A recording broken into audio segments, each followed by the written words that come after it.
Good evening. Even we'll start with remarks by the Secretary General and the President, and then we'll take a couple of questions both in person and by Zoom. Secretary General. Mr. President, dear Alexander, welcome to the NATO headquarters. It's great to see you here today. Serbia is a long-standing partner to our alliance, and I thank you for your personal commitment to our partnership. We have just had a very constructive meeting. Today we discussed many different security challenges facing the Western Balkans. NATO has been committed to peace and stability in the Western Balkans for decades, and we will continue to stay committed. Our KFOR mission is the most tangible demonstration of this commitment. KFOR provides a safe and secure environment and guarantees freedom of movement for the benefit of all communities in Kosovo, based on our United Nations Security Council mandate. NATO allies are firmly committed to KFOR and to its important mission. NATO also fully supports the normalization process between Belgrade and Pristina.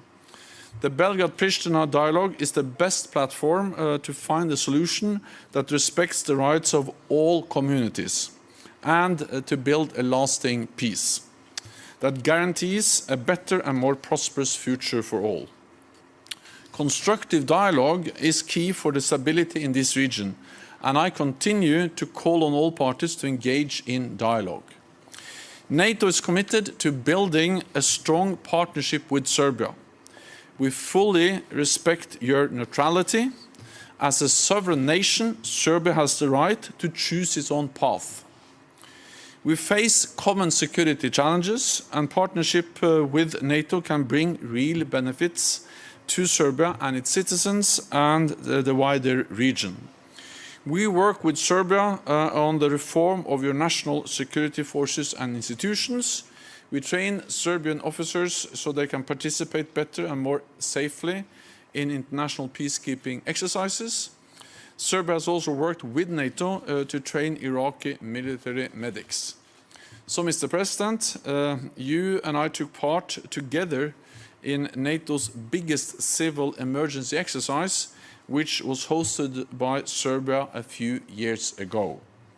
Helping NATO allies, as well as Serbia and other partners, to become better prepared to deal with natural disasters, such as flooding and forest fires.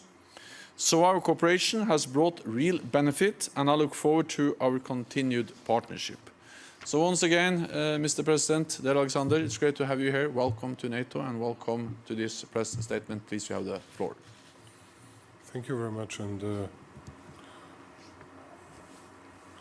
Mr. Secretary General and dear friend, dear Jens, thank you for receiving us today here in the building of NATO. This was a very important conversation for Serbian side, and as you can see, my people prepared a lot of papers, nicely done, but I would say something about our real conversation. I can say that I'm very satisfied with the content of our talks. We got a lot of assurances from Mr. Stoltenberg, from the Secretary General, about all security and safety issues in Western Balkans. We had some questions about some rumors and everything else, and what we got from Mr. Stoltenberg was a very clear response about necessity of keeping peace and stability in the region and focusing KFOR NATO forces into preserving peace and stability, as I already said. And that was something that we asked for, and I think that will bring more calmness into the people's hearts, not only in Kosovo and Metohija, but in an entire region, and that was something of an utmost significance for all of us. We discussed all different issues, and important for an entire region, and I can say that I'm very much content with this statement of Mr. Stoltenberg, which respects Serbia's neutrality and Serbia's sovereignty, and we haven't been fostered, not to mention forced by NATO or by Secretary General Stoltenberg to doing something differently, and we consider ourselves as partners, and by the end of October, beginning of November, we're going to mark the 15th of anniversary of Partnership for Peace, and I made an invitation to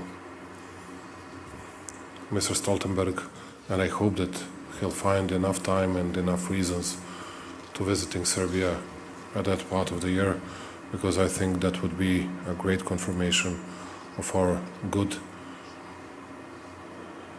relationship, and that will also boost our relationship for the future, which would be done, I think, for the sake of course, small Serbia and Serbian people. That's my job, but I also think that would be good and properly done for the benefit of NATO as well. We discussed, as I have already said, a lot of issues from the region, and particularly all the issues related to Kosovo, related to Belgrade-Pristina relationship, and it was about a lower airspace, it was about dialogue process, and I wanted to, and I did my best to persuade, to convince Jens Stoltenberg that Serbia is fully committed, 100% dedicated, even devoted to dialogue process, and that we will do our best in reaching compromising solution. And we both know that is the process under the auspices of EU, and hopefully we'll have both enough strength to finish the process in a positive way. If not, we anyway need to preserve the peace and stability, which is always better than to have violence, incidents, mutinies, unrests, and everything else.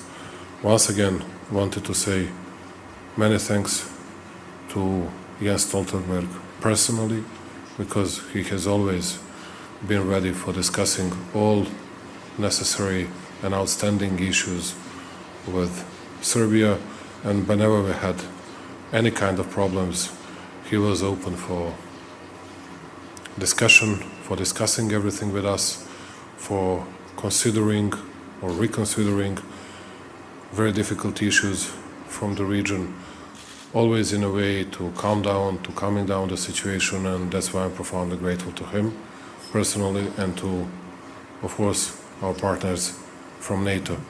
Serbia will remain, and Serbia will preserve its neutrality, but it doesn't mean that we are not going to increase the level of our common activities.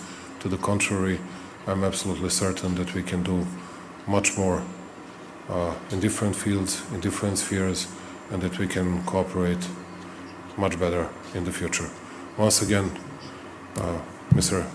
Secretary General, dear friend, thank you once again for your great support, and hope to see you very soon in Belgrade and Serbia. Well, that's your hometown, and you're always very welcome. Thank you. So we'll start with Pink TV. TV, good evening, Gordana Uzelac. I have a question to both of you.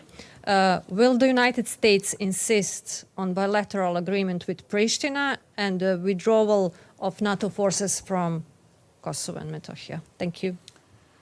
There is no change. NATO, all NATO allies, all 30 allies, and that of course also includes the United States, we are committed to our KFOR mission.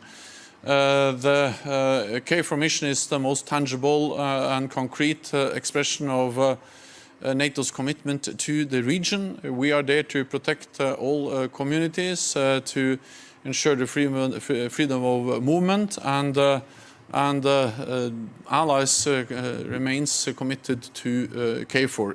This mission is based on a clear UN mandate, and then there are no changes in plans and no change in our commitment to the KFOR mission.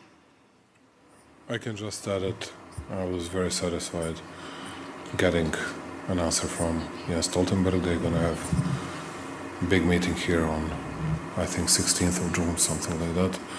And I hope that that will be confirmed in that statement, because that's something of a bigger significance for our country as well, not only for NATO. And everything that's been done so far under the mandate of the United Nations and done by NATO forces was pretty much supported by our side, and hopefully that will remain so.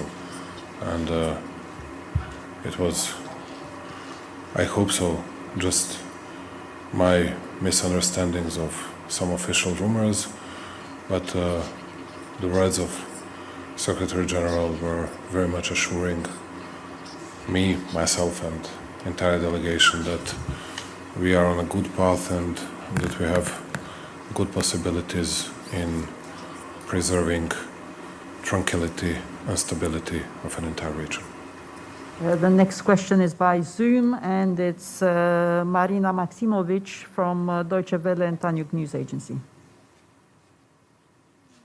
Hello, I have a question for President of Serbia and for Mr. Stoltenberg. So, the President, can you tell us was there any special subjects that you were insisting during today's meeting with the General Secretary of NATO? And for Mr. Stoltenberg, is it true that KFOR tendency in Kosovo and Metohija is to increase the number of soldiers coming from the NATO members from the neighborhood of Serbia, and how do you see the first reactions on Serbia, namely on the Croatian announcement of enlarging their troops in Kosovo? Thank you. Well, I can say that yes, there were 2 or 3 questions on which I really insisted. I asked for support, and I insisted on it. It's not about it. I'm not in a position to insist on anything, but I insisted on questions, on issues, and I got great explanations and great responses from Jens, because he does understand the situation in the region. He does understand the situation in Serbia. He knows all our problems, even though he represents 30 countries. He knows how the problems and issues in the region should be tackled, and once again I'm very thankful to him that he understood our position. I'm not going to speak about it publicly. Something about it I have already said, but there are fields, spheres and issues that we tackled that I'm not going to speak publicly. But anyway, I can tell you that I'm very much satisfied with the results. And you know that I'm very proud of economic results of Serbia, being number 2 in Europe regarding growth rate, and expecting the same results in this year.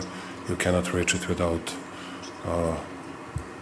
an absolute stability and peace, and that was goal, target and aim number 1 for this discussion with Mr. Stoltenberg, and we got it. Thank you.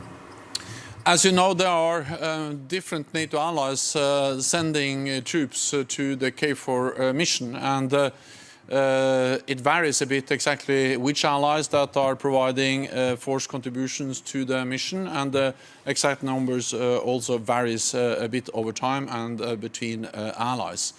But regardless of which ally that provide troops, they always have to operate within the same agreed mandate and the same guidelines which are agreed by all NATO allies based on a very clear UN mandate. So all troops provided by NATO allies and partner countries to our operation in Kosovo operate under well-established guidelines and a well-established framework which is set out by the United Nations UN Resolution 1244.